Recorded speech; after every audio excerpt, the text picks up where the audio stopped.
Les versements réguliers, une solution pour se constituer un capital à long terme sans se soucier des fluctuations du marché? Aujourd'hui, la recherche de performance passe par une exposition aux actifs dynamiques, au marché actions en particulier. Mais qui dit actifs dynamiques dit volatilité des prix. De quoi va dépendre la performance de notre investissement? De notre point d'entrée et de notre point de sortie. Prenons l'exemple d'un épargnant qui investit en octobre 2007 et qui vend en mars 2009. Il enregistre une baisse de 46%. À l'inverse, un épargnant qui investit en mars 2009 et vend en mars 2014 enregistre une hausse de 134%.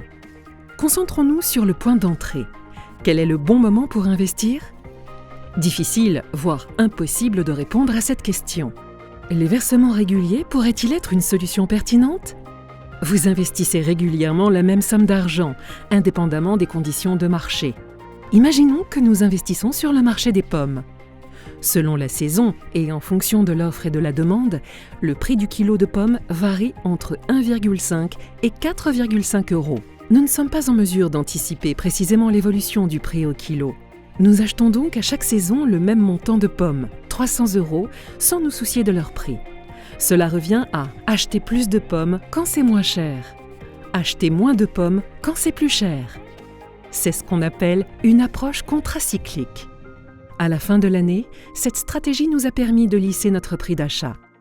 Imaginons que nous ayons acheté en une seule fois, pour les mêmes 1200 euros, au plus mauvais moment de l'année. Nous n'aurions acheté que 267 kilos de pommes à 4,5 euros le kilo.